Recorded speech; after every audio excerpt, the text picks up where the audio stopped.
World building and writing a novel can seem easy to do until you have readers who would actually test your boundaries. And writing your first fantasy novel is intimidating enough until I started learning D&D a little bit more, and I realized very quickly that my debut fantasy novel will actually be very difficult to write because the readers who do read LitRPG or RPG literature or literature based off of role-playing games, tabletop role-playing game, for those who are new here who don't understand D&D, but there are some serious strategical logical things that you learn in D&D that if you try to fake it in a fantasy book that uses D&D type characters, type logic in it, your readers are going to smell the fraud a mile away. Having a very smart audience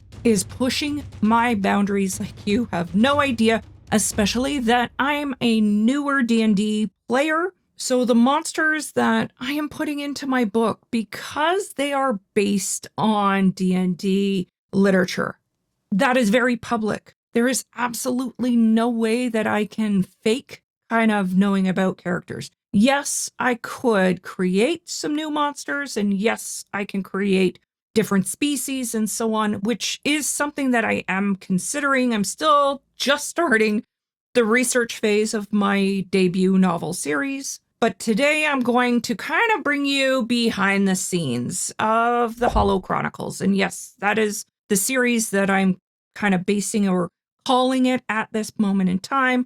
I've started building a website as well to allow people to follow the journey, to allow my fellow D&D players a place where they can chime in if I have questions, because again, I am a newbie, a place where people in the TTRPG community, to allow a place for the D&D, the Dungeons and Dragons veterans, to be able to comment, to be able to contribute, to be able to kind of follow the journey as if it is your journey that based on your guys' feedback. And I'm building it kind of in the place where I know, and that is Toronto. I grew up in Toronto, and I'm using the area I live in as kind of a kickstart, as a place to start off, a launch point for my Hallow Chronicles series. And yes, it will evolve into different cities and probably even a multiverse along the way,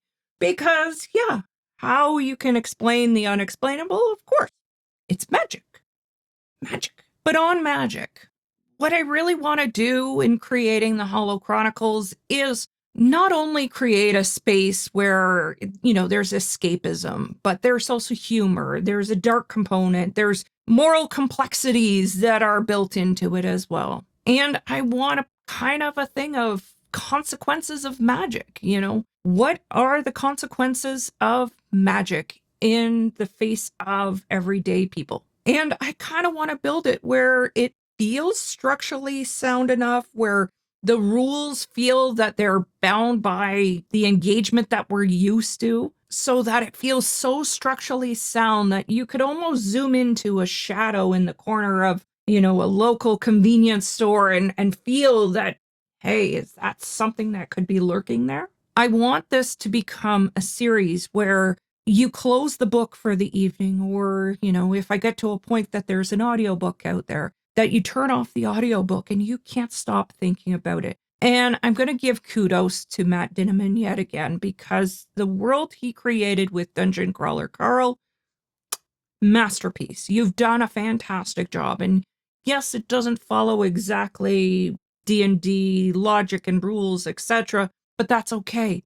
I know you've put in other facets like Magic the Gathering in there and so on, but his books are so engaging and so immersive that I can't stop thinking of them when I close his books. And he has been 100% a motivator for me to get back out there and start writing.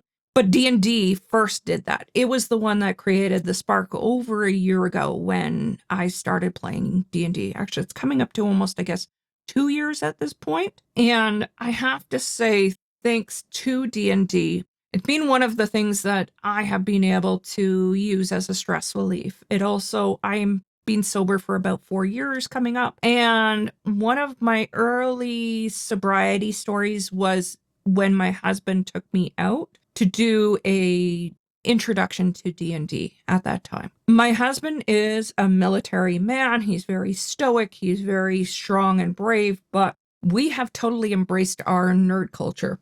We are done pretending to not be the people who we are. And I am so grateful for that. I'm so grateful that he introduced me to D&D a little over 3 years ago. And then we finally started really getting into it just a little over a year and a bit ago now. Then we found the Dungeon Crawler Carl series at the beginning of, I guess it was fall of 2025. But my books were already in my mind over a year ago. But it has just been great to kind of feel somebody who had the same kind of similar ideas, but not the same at the same time. But seeing the success of someone like that out there, it gave me hope for my own book. And I do know that Matt Diiniman did involve the community, the Royal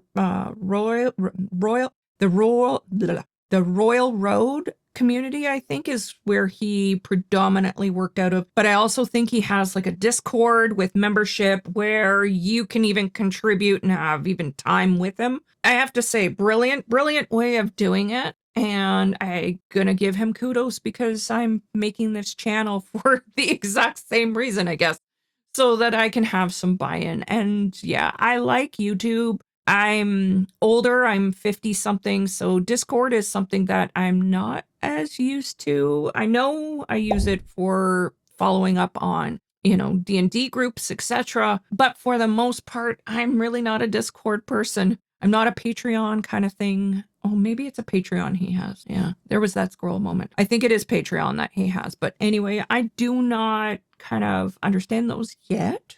Not saying that I won't have them, but this is a space where I feel like I can build in public, I can build a community, I can build with a community of people who have like minds. And I absolutely love the LitRPG fan base that's out there. I first found out about Dungeon Crawler Carl on TikTok, and I love the energy that this book series has brought to people. And I love that it's also between that and Stranger Things. And we'll say Stranger Things for me was what got me interested in finding out more about D&D. But going back, I will say the first kind of experience that I would have had to the D&D world was when I was a child with the Pick Your Own Adventure books. Those allowed me to kind of have that one-on-one type of D&D experience that opened my eyes to the world of fantasy and mystery and choice, etc. So I'm grateful for those books, and I'm grateful for Stranger Things, and I'm grateful for lit RPG fans out there who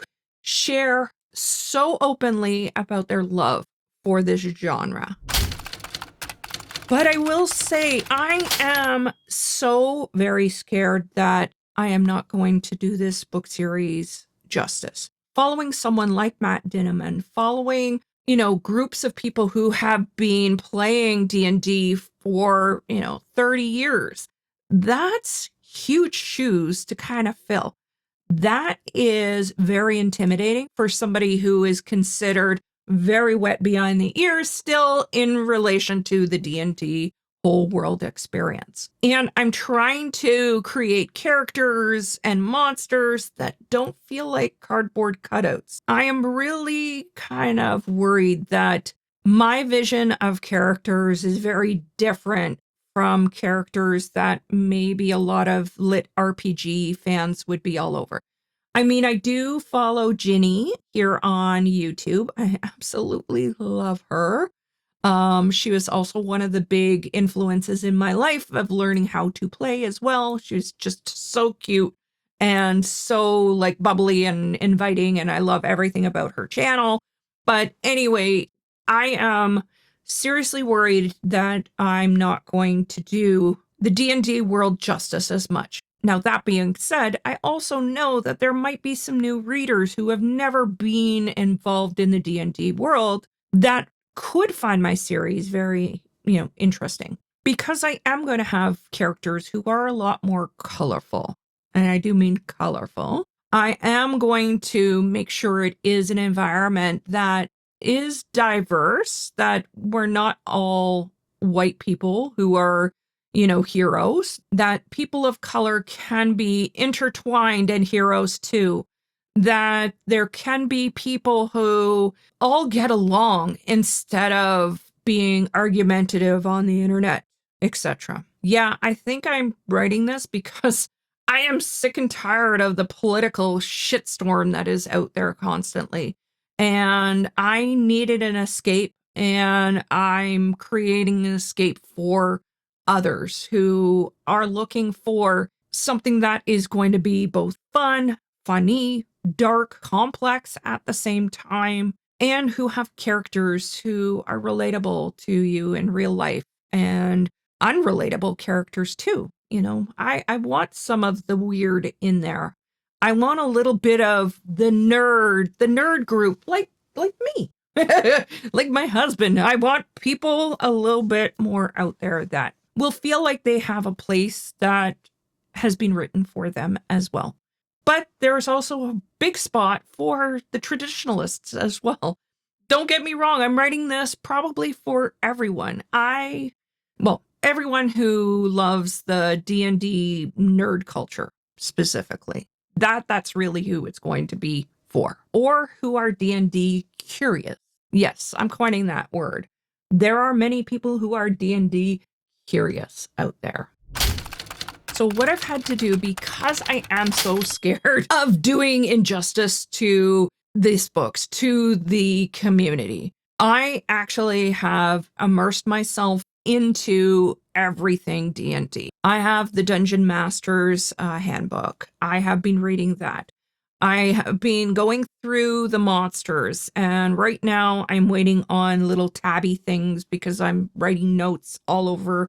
And I'm one of these people who don't like damaging books and writing in books. So I had to figure out a different way to kind of make notes. And I'm using, Obsidian to be able to sync between all of the different computers and phone systems, etc. Because sometimes I'll be randomly driving and I want to be able to send myself a note. So I figured that's the best way for me to be able to communicate and update. So there has been some kind of technology things that I've had to learn. Some people are telling me that I should also try Scrivner. I wrote another book before. I used Google Docs and Word for that one. I will say probably why my formatting for that published book is not the best, because I self-published it. Anyway, I should go back and fix that because I'm very proud of that book. The content of it, maybe not so much the appearance. The cover's gorgeous because my sister-in-law did the cover for me. Anyway, there is a lot of things that I still have to learn. I'm also doing it differently. Part of the reason I haven't formatted the other book is that I put it on a drive somewhere, like one of these type of things, and I put that somewhere safe. I have ADHD. I don't know where that safe is. I took it off my computer system and I put it onto the drive only, and I can't find it. And anyway, I don't know how to retrieve it at this point to reformat it. Part of the reason why I also never wrote part 2 of the book, because of the fact that I can't find the first, workings to be able to get it summarized quickly enough to be able to then jump into part number 2. Regardless, I do have a couple of fans who have been begging it for me, but this series is going to take precedence at this point, and I'm going to do it differently. I'm going to document every one of my characters so I don't lose them this time. And the other thing I also have been kind of fighting with or figuring out along the way is that naming. So naming the monsters to me they're quite difficult, some of them to say. And I want to make sure that when I'm putting into the books that I don't lose people on names. Like my name is Helena, and it's not the easiest, like my full legal name. I am going to be writing under the pen name Helena Thompson. Thompson is my husband's name. Having a name that has not ever been very common in Canada has been difficult for me growing up. And I recognize that when I'm writing this book, I want to make sure that I'm not using names that people are going to not know how to say or pronounce, or spell properly. Like one of my biggest pet peeves is that Matt Diiniman spelt Katja wrong. From an Icelandic standpoint, I'm Scandinavian, by the way. It should have been spelled Katja. So little things like that, if you're going to use a foreign name, to probably do it justice and spell it correctly. That being said, that's why I'm not going to go with weird names. I don't want something that is going to be hard to translate, over, etc. So that's another thing that I've had to kind of look at in saying that, how do I come up with these names? How do I come up with these ecosystems? How do I come up with the characters? How do I come up with the monsters? How do I come up with the environments? How do I justify everything's just magical? And that's how it happens. I don't want that to be kind of my full escapism. That being said, I also know it is fantasy, and that's what I am going to have to lean into. But in my sci-fi book, I found a way, I meditated on it one day, and I figured out a way to get around things just happen, type of thing. And that's what I'm going to try to do also for this book. I don't want things to just happen. So I'll be honest, one of the things that I also am really worried about is the fact that I have a very high stress finance career. Right now, this last couple of weeks, I have been working 14-hour days, sometimes 6 days a week, if not more. And running a YouTube channel and writing and researching and all of that, plus just life. I am worried about burning out. I'm not gonna lie. And also the intense research side of things as well. I worry about how much time that is going to take me. So I guess I'm doing these videos as a way to also stay accountable to the whole process of keeping it top of mind, because ideally would I love to replace my full-time job with writing? For sure. Would I love to be a writer full-time? 100%. Would I love to create a book series and then turn it into a TV series? 100,000,000 times. Yes, yes, yes. I would love to do something like that, but I have to face reality. I've got to do it within the margins of time that I have available to me.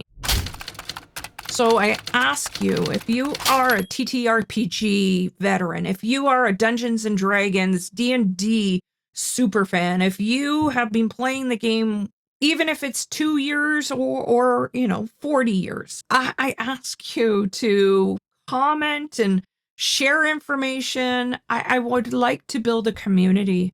Where would you see this community being built? I'm not the biggest Reddit person. I find people on there can be a little bit jerkish. I don't really understand Patreon. I would also feel really bad about charging for it. Anyway, I'm just wondering, is there a place that you would like to connect, that I could kind of pull people? I know I can do it here on YouTube, etc., but is there a place that I could create that you guys would feel that you are part of, that you're part of this experience of building this with me? I don't know. Is this pie in the sky thinking?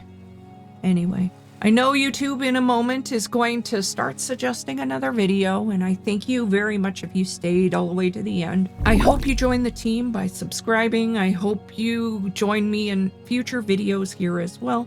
And just understand, I appreciate you. I appreciate you so much. You have no idea. And I look forward to building this with you guys or for you guys. And thank you. Thank you for being here. Thank you for being part of the journey.